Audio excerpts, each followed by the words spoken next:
This is heart. For anatomical position, this diaphragmatic surface you have to keep on left palm and apex resting on index finger, that is left index finger.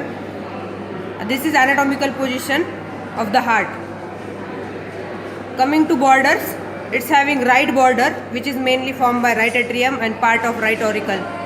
Inferior border mainly formed by right ventricle. This is inferior border which is sharp. Left border which is formed by left auricle and part of left ventricle. Then we have superior border. Clinicians consider this border as a base. Then surfaces.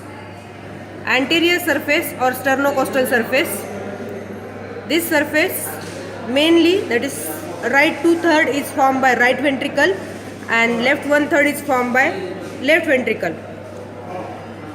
Then inferior surface mainly formed, that is left 2/3 is formed by left ventricle and right 1/3 is formed by right ventricle. Posterior surface is mainly formed by left atrium.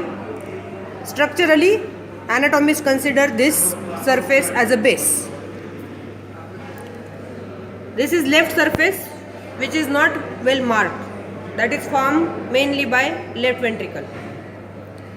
So this apex is mainly formed by, or apex is formed by left ventricle.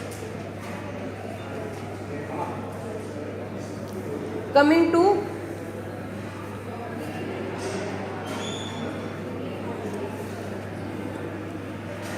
great vessels. So this is pulmonary trunk.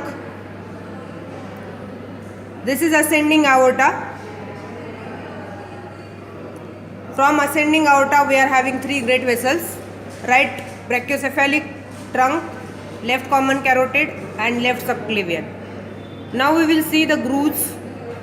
So between right atrium and right ventricle, this is atrioventricular groove. This is atrioventricular groove. Between two ventricles anteriorly we are having anterior interventricular groove. So this is anterior interventricular groove. If we trace this right atrioventricular groove, this is called as coronary sulcus, as it is placed like a crown. If we trace this on left side, here we are having left atrioventricular groove which is present between left atrium and left ventricle. This coronary sulcus or coronary groove is interrupted anteriorly by origin of these two vessels, that is pulmonary trunk and ascending aorta.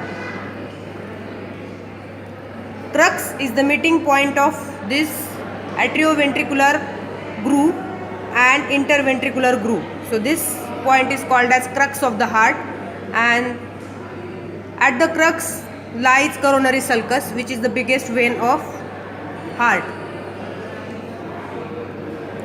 Now heart is supplied by coronaries. We are having two coronaries, right coronary and left coronary. These coronaries, they originate from aortic sinus of ascending aorta. So we have cut ascending aorta vertically and you can see the cusp of aortic valve. So it's having three valves. We are having three aortic sinus: anterior, right posterior and left posterior.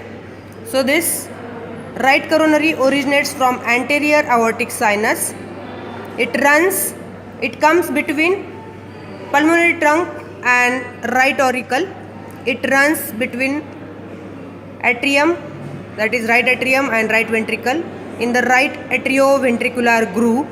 At the inferior border, it goes to the inferior surface and run in posterior right atrioventricular groove,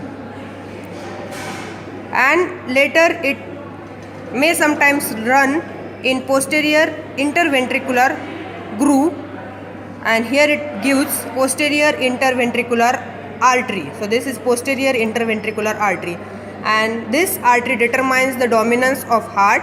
If Posterior interventricular artery is a branch of right coronary artery. That means this is right dominance.